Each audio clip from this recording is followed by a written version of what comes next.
Welcome to the presentation of the H1 figures here at Seat 11A. As you're aware of, we are back on track, double-digit growth, top line and gross profit, and an outperformance in EBITDA because of the low base of last year, let's say. Most of the growth comes from the real estate and mortgage segment, plus 32% there, and I will focus today on this segment. Financing platform, still in the eye of the storm, and insurance, calm sea, but still focused on staying profitable and not generating growth right now.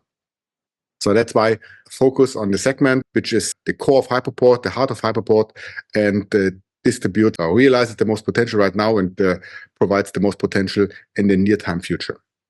What happened in the first half of the year? We saw in Germany slightly declined interest rates on a stable level. This was a massive impact on the consumer side and their willingness to buy finally again. We see a relevant amount of properties coming to the market, record high level, you can say. For a long time, it was really difficult in Germany to buy anything. So now finally is something to acquire. And with the interest rates in this combination, this is something to go forward for a lot of people. What accelerates this process currently and in the near-time future is an extremely low supply on the renting side. As a German, you are used to often rent still when you're in your good years, even with a high income already. This market was so regulated over the last decade that there is no fluctuation anymore. There's no new apartments coming to the market because of the regulation and let's say low regulated rents here.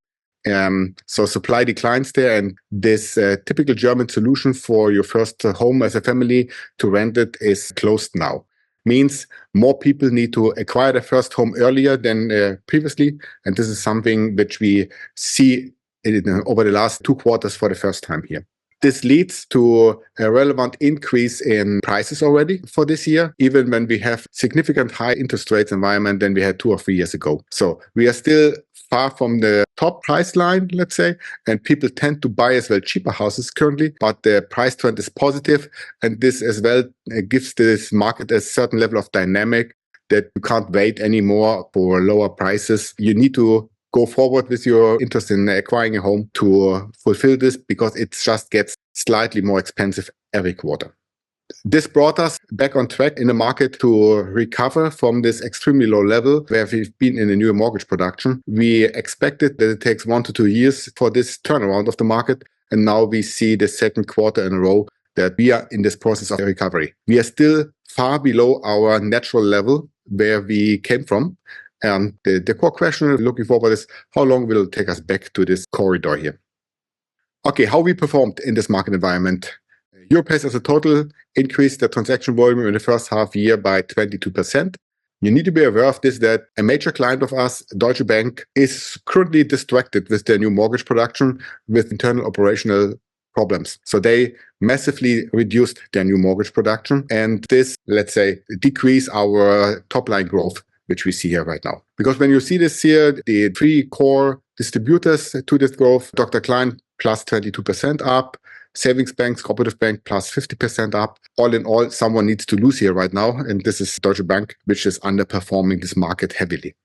Yeah, but talking about these regional banks, in both sectors, we are gaining traction again. Both sectors are just growing with the market, something around 10-15%. And the migration path of these 2 sectors is ongoing.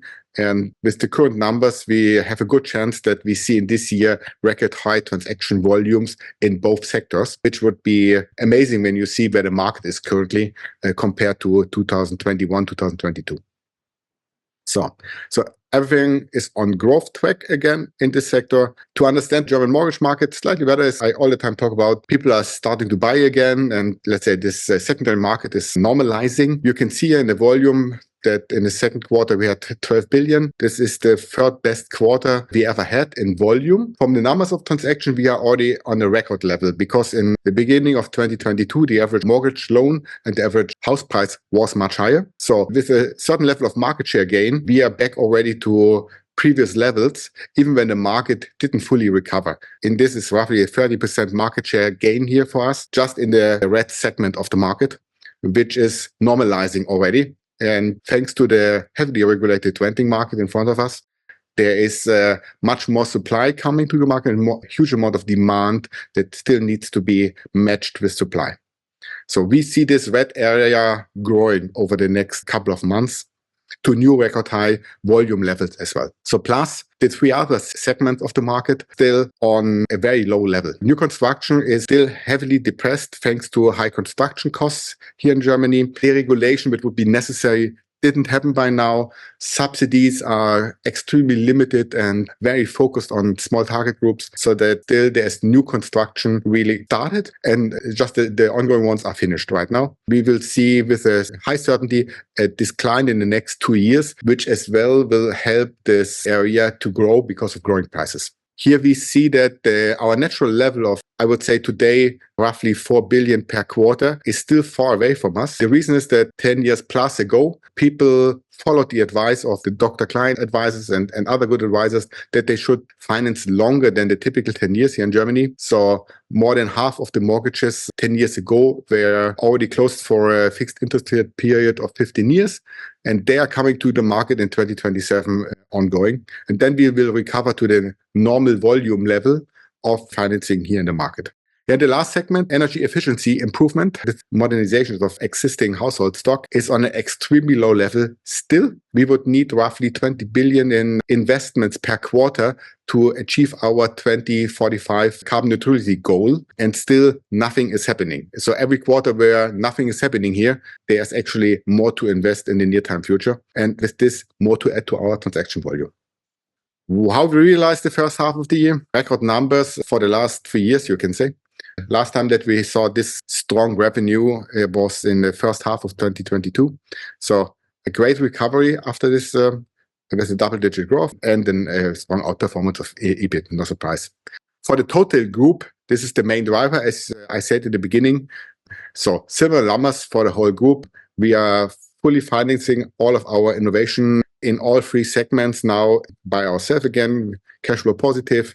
So we are looking forward to improve our profitability level near time. When you look on a long-term perspective, how we are running Hypoport and where we are right now, you can say that we are getting closer to all-time highs. This year it will be still tough to meet 2021 revenue top line, but we will not stay far from this. And from a profitability side, still a way to go, but a good chance for 2025 to be there.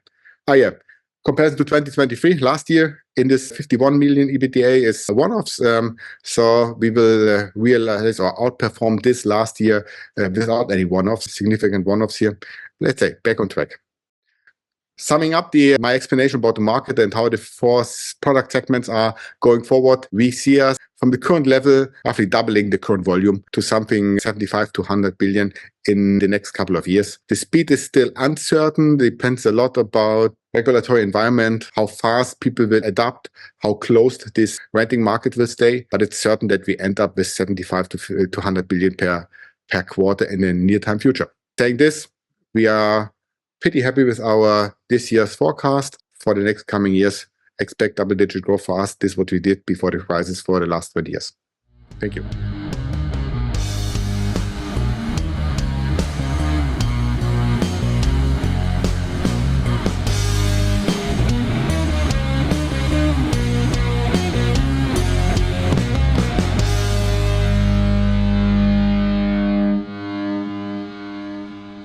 Disclaimer. As described in the legal section on our website, seat11a.com, this publication is for informational purposes only. This means it is not intended to provide you with any investment advice. Any opinion or recommendation expressed by the companies is neither given nor supported by us and should not be considered investment advice from our side. Also, remember that any opinion or recommendation expressed is subject to change without further notice. The content is obtained from sources believed to be reliable, but we do not guarantee its accuracy, completeness, or timeliness. Seat11a.com and its employees disclaim all liability for any loss that may arise in any form from any use of the information in the video, audio, and on our website. We neither express any opinion on the future value of any security or other investment vehicle, nor recommend any investment based on the information provided. Please consider the publications and our website as a platform for companies to present themselves. You need to seek financial advice from an expert regarding the accuracy and appropriateness of the material presented or recommended by the companies in the publication. As we are just considered a publisher, We may hold and trade securities in the presenting company, whether it is a listed or private company. By consuming our content, you agree to these terms and the terms in our legal section on our website.